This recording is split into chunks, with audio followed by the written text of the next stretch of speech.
You're listening to the Quint's podcast.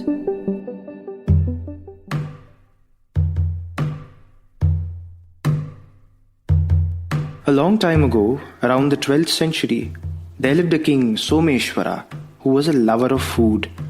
He wrote a book, Manasollasa, or The Mind's Delight, in which he describes hundreds of food items, the ways to prepare them, and how they taste. Among them, he talks about the parika, cakes of ground boiled chana dal spiced with salt, pepper, asafoetida and sugar, and fried in oil. Golden balls, crunchy on the outside, airy and soft inside. The king didn't know it at the time, but he had described what today has become the Bonda. Welcome to a spicy, crunchy episode of the Quint's Southern Slurp. I'm Vikram, your host, a foodie and a lover of stories. In this episode, I'm going to bring you as close as possible to tasting the original Golden Globes of South Indian cuisine, the Bondas. Before you drool over the recipes, and yes, there are multiple variants to the Bonda, and slip into the ASMR bliss, may I remind you that Southern Slurp is on Apple Podcasts, Spotify, Google Podcasts, JioSaavn, and in the podcast section on the Quint. Southern Slurp has a playlist across all of these platforms, and every episode is a bit like a mixtape of dialogue, recipes, history, poetry, and song. Now, it's time we have a ball. Pun intended.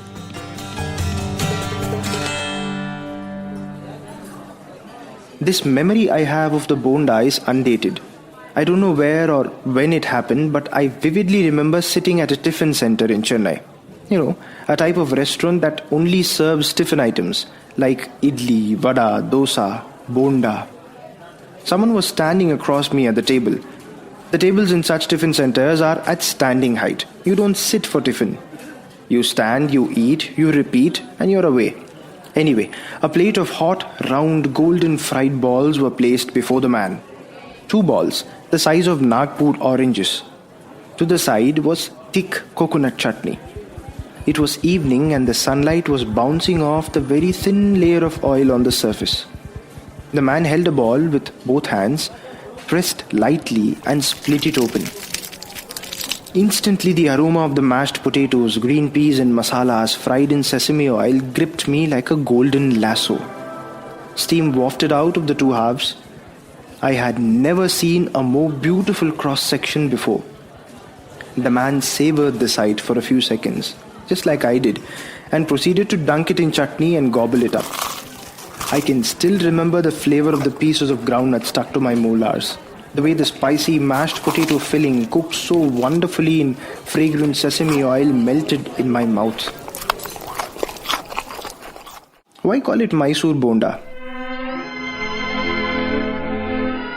Because King Someshwara recorded the recipe, and because the Bondas were popularized and patronized to a large extent in Karnataka by the royals, the most popular version of the Bonda is known as the Mysore Bonda. Someshwara's kitchens used gram flour. Today's version typically uses rice flour or urad dal. Here Kannan, who's an expert in fried condiments, gives you the traditional recipe for the Bonda. Watch out for tips on how to keep it crunchy on the outside and well cooked yet fluffy on the inside. போண்டாங்கிறது வந்து கொஞ்சம் கூட எண்ணெயே குடிக்காம A bonda that doesn't absorb any oil but is yet crunchy and well cooked. It's easy. I'll show you how. Take a cup of urad dal. Soak it in a cup of water for half an hour and then refrigerate for another half hour. If you want to grind the urad dal in the mixie, then you need to be refrigerated because it will get heated. வெளியில எடுத்துட்டு take it out of the fridge. With 1 teaspoon of water, grind it like butter. If it's too thick, the bondas won't turn out properly. For 1 cup of the urad dal batter, you need to add half a cup of rava or suji. Suppose the batter is too watery, you can add a little more rava. Add small pieces of tender coconut, half a green chili finely chopped, pepper coarsely ground, some ginger if you like. Salt add to taste. பண்ணி நல்லா இதை வந்து கலக்கிட்டு அந்த கையில் make your palm and fingers evenly wet and then use them to roll the batter into balls. Once the oil is heated, say by about 3 minutes or so, lower the fire to sim and then drop the balls gently into the oil one by one. Let it fry for 2 to 3 minutes until the bubbles disappear and remove and place over a tissue. ஒரு 10 மினிட்ஸ்க்கு அப்புறம் எடுத்து open பண்ணீங்க. When you use your hands to open it, you'll find a cross section that is well cooked, fluffy white with bits of green chili and black pepper and almost no oil in your hands. Try பண்ணி பாருங்க, சூப்பரா இருக்கும்.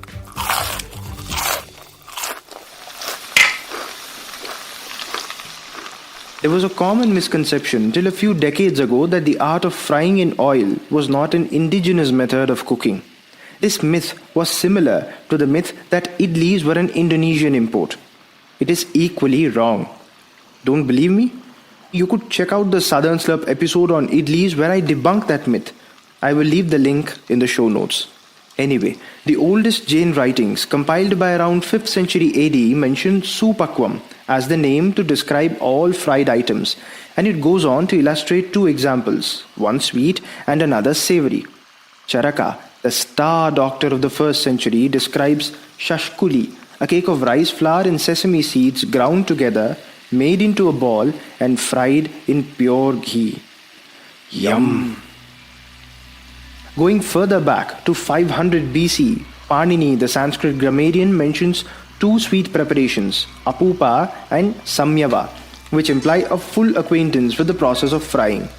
And this apupa recipe of fried rice cakes goes all the way back to 1500 BC, where it finds mention in the Rig Veda. Apparently, it involved frying the rice cakes in ghee and then dousing it in honey. So long story short, we've been frying all kinds of stuff, including cured and spiced meats shaped into balls for centuries. Bonde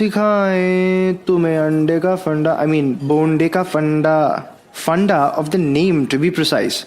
How the Bonda got its name is a bit of a mystery. When we describe a round shape in any of the South Indian languages, it sounds similar to the Bonda, like Bondam in Telugu, or Urundai in Tamil, or Golakarada in Kannada, and so on. But I'd like to take you to Odisha, where they make a much spicier version of the Bonda. It's also quite different from the traditional Bonda in that it's got stuffing inside. Here's an interesting segue. Did you know that there's a language called Bonda that's spoken by about 9,000 people in Odisha? Fancy that. Over to Sahasranshu Mahapatra, a foodie like myself who loves to cook as much as he loves to eat. He'll tell you how to make aloo chop, which is what the Bonda is called in Odisha. Hey, like that Shakespeare bloke said, a Bonda by any other name is the aloo chop for us in Odisha. And aloo chop is always served with ghugni, the yellow peas curry, post-lunch snack or evening snack, or in most of the places also they serve it in breakfast. If we go to our childhood memories, then all our evening snacks used to be aloo chop. Yes, it is best enjoyed when it's raining outside and with hot cup of tea. It's just you don't need anything more to enjoy the best out of a rainy season or even winter evening in Odisha. Odisha aloo chop is a little bit spicier. In most of the places, people use pachforon, mix of fenugreek seeds, onion seeds, snap, mustard, and cumin seeds. First, the batter of gram flour is prepared. In most of the places in Odisha, we use either onion seeds, the kalonji, or the carom seeds, the ajwain, in that batter. It is neither very liquid nor very thick. Once the batter is set aside for 1 hour or so, the boiled potato is smashed and then masala is prepared. So for the masala first in the oil goes the tempering. Generally, the tempering is panchforan, as I said earlier.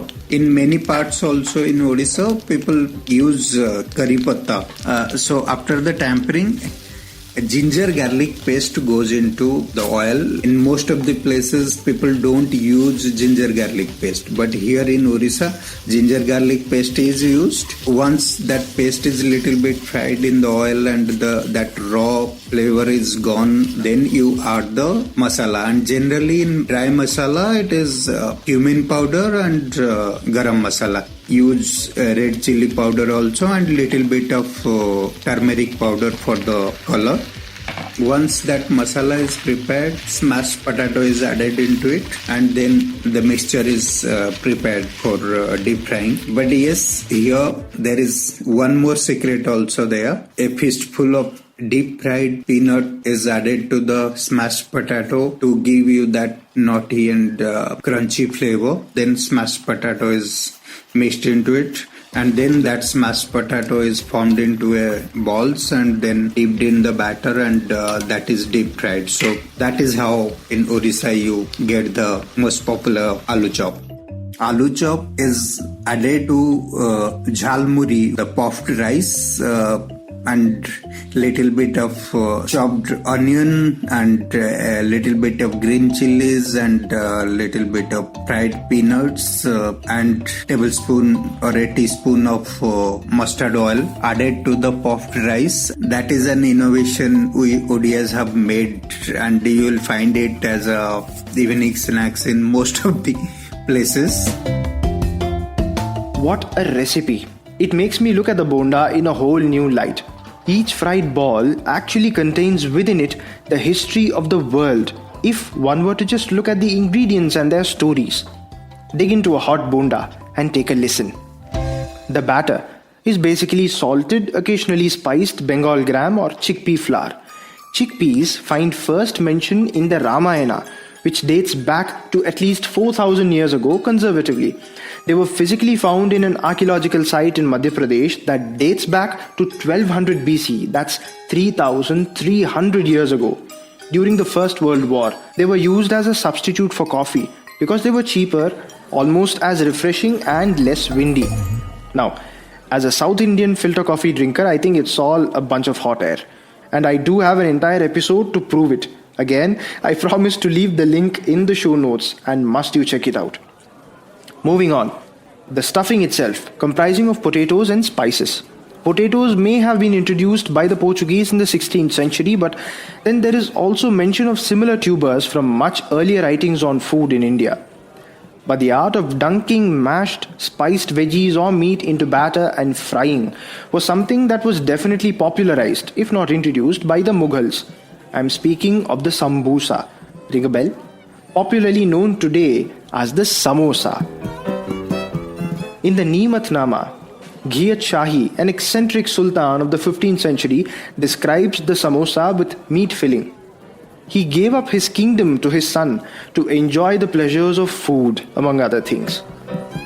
The Mughal influence stayed, so did the Portuguese batata, or the potatoes, and they came together to give us the inimitable batata vada, one of the finest savory recipes India has to offer, and one that breaks all demographic barriers.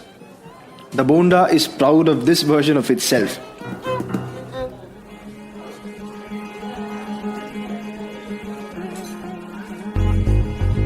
That brings us to the end of this week's episode. Moral of the story, Bondas are of two types. Batter through and through, either Bengal gram or rice based or urad dal based, and potato stuffing, dunked in batter. There's no better batter among the two to bet on. What a tongue twister. There's no better batter among the two to bet on, but I'll bet you can't stop at two. Until next time, do check out more deliciousness on the Southern Slurp playlist on Spotify, Google Podcasts, JioSaavn, and of course, among the news and noteworthy on Apple Podcasts. And thank you for listening.